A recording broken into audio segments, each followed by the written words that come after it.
In 2021, I walked away from a steady corporate accounting job. Now, I had the majority of a business plan ready to go. I just didn't have any paying clients yet. I had no guaranteed income, nothing lined up except for a severance check and a toddler and a newborn at home. But I'd say that it all turned out all right because earlier this month marked the 5-year anniversary of that decision in starting Finding Freedom Financial Services. So this episode is going to look a little bit different than what you're used to from me. We're not diving into QuickBooks or reconciliations today, although don't worry, we'll be back to our regularly scheduled bookkeeping content real soon. But instead, I want to share 5 lessons that I've learned over these last 5 years in business because, yes, even though this is my story, every single one of these lessons can be applied directly to you and your business as well, no matter what season you are in. Let's dive in. Hey there, and welcome to the Boutique Bookkeeper Show, where we take the mystery out of your money and make your numbers make sense. I'm Megan, virtual bookkeeper and bookkeeping coach, and I love helping female boutique owners just like you finally feel confident about the financial side of your business. If you're tired of feeling anxious every time you have to open QuickBooks, or if you're making sales but constantly left wondering, where did all that money go? You're in the right place. We'll cover all things bookkeeping and taxes, all in plain English, so you can be less intimidated by the numbers and finally start to use them to help you grow a profitable boutique. So, if you're ready to stop avoiding this whole numbers thing and start keeping more of the money you make, grab your coffee and your calculator and let's dive in. Hello, and welcome to another episode of the Boutique Bookkeeper Show. I'm Megan, and today we are going to be talking about the 5 biggest lessons I've learned in my first 5 years of business. So if you're new here, welcome. I am a bookkeeper turned educator for boutique owners and independent retailers, and my whole thing is helping you understand the money side of your retail business so you can understand the numbers and have confidence in what you are doing. But today, instead of walking you through a report or a process, I want to get a little more personal and share what this last half decade has actually taught me. And I think that you're going to find these lessons can apply to you and your business just as much as they have applied to mine. So, lesson number 1, you are allowed to pivot. You're allowed to pivot in your business, okay? It's your business. The direction you set out to move when you first started your business, it's not set in stone. You are allowed to change course or change direction if it's no longer what you want. So last year was actually my very first 6-figure year in business. And I just want you to sit with that for a second because on paper, the year looked like a total win. But here's the thing. I hit that number while working way more than I wanted to. I now have 4 young kids at home, and I wanted to make sure that I was able to be fully present in their lives. So this year, I made the decision to scale back, and I actually let go of nearly half of my done-for-you bookkeeping clients, and I even said goodbye to my part-time employees so I could refocus my time on what actually matters to me right now in this season. So your business does not have to look the same every single year, okay? Success in one season does not mean that you're locked into that same pace forever. If something isn't working for your life anymore, even if it looks like it's working on paper, you are allowed to change it, okay? You get to define what success looks like to you, and I'm going to be totally honest here. When I first made this decision to scale back, part of me felt like a failure, like I just couldn't, handle it anymore. But the reality is that I had to remind myself of why I started this business, right? I started it so I could continue to use my accounting skills while being a stay-at-home mom. And that whole thing was just getting a little bit off course for me. So I pivoted so I could spend less time working and more time at home with my family and with my kids. So you are allowed to make big pivots and big changes as well if the direction that your business is moving is just no longer in alignment with what you want. All right, lesson number 2. AI is amazing and honestly a little terrifying, but I want to encourage you to use it anyway. So I actually remember when I first learned about ChatGPT back in 2022, I believe it was. It was from some free training inside a bookkeeping community that I was in. And I remember getting off that call and showing it to my husband, thinking that it was so cool that it could help me write things with just a simple prompt.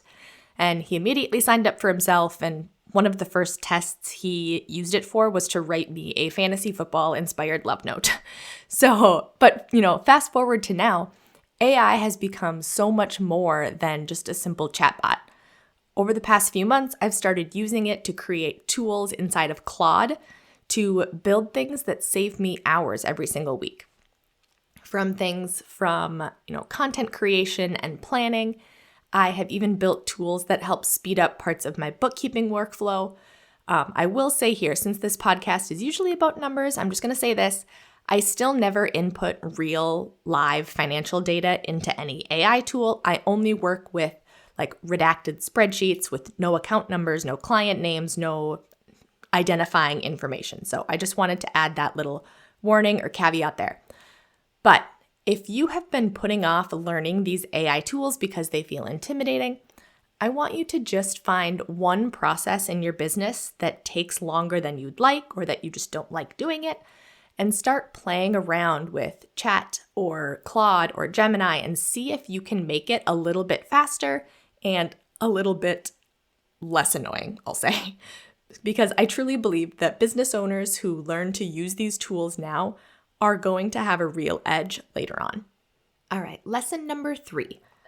Entrepreneurship can be lonely, so you need to find your people. Nobody really prepares you for how isolating running a business can feel, right? You're making decisions all day long that your next door neighbor or your other mom friends just don't fully understand. And I felt that hard in my first couple years. Even when I talk to my husband about my business, there's still things that I just don't know how to explain so he can fully understand what I'm trying to think through. But what changed for me was finding community, a community of other business owners who actually get it. And to be totally honest, most of the most helpful communities I've been a part of, I've paid to be a part of them all. So my first big investment that I made in my business was back in 2024. And at that time, I was getting ready to hire my first employee so I could take a maternity leave after my 4th baby was born. And at that time, I had a lot of work to do to make sure my business was set up in a way that was more organized and ready to bring on outside help. But the coaching and community that I invested in, it truly helped me figure all of that out way faster than I ever could have figured it out on my own, because I was able to tap into the brains of the coaches and the other bookkeeping firm owners that were a part of that community. And now, just a month or so ago now, I've made another big investment in myself and this business by joining my very first mastermind group. And I am already so encouraged by the other business owners in there that I have met and had a chance to speak with already. And I have so many ideas floating around in my brain for how I can better serve my community and the members in the membership. So I'm super excited about all of that.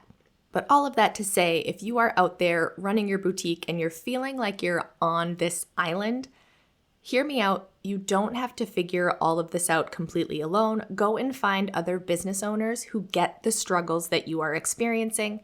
And I would encourage you to find people, honestly, who have already solved some of the struggles you're experiencing so you can learn from them. When I first joined this mastermind, I actually told my coach that I am A-okay being the dumbest person in the room because I am there to learn and absorb all of the knowledge from the people who are around me and the people who are, 1, 5, 10 steps ahead of me in this journey. And obviously, I hope I'm able to contribute something at some point in this mastermind group, but for now, that's the mindset that I walked into it with, and I'm excited to see the transformation that I know will come from this investment. All right, lesson number 4. Your niche or your niche is your superpower. I honestly don't really know the correct way to say it. I think I usually say niche, but I've heard people say niche too. But anyway, when I first started this business, I tried to help everyone. I tried to find any small business, any industry, it didn't matter. If they needed help with their bookkeeping, I was saying I could help them. And at one point, I had actually built out an entire generic QuickBooks course, fully built it out. I had beta students going through it and everything. But that's when I realized that it just wasn't really working because a generic course wasn't helping anyone because every business is so different. A boutique owner that runs her sales through Shopify has a completely different setup than a service provider that uses QuickBooks to actually invoice their clients. So scrapped the whole thing, rebuilt everything specifically for boutique owners and other independent retailers.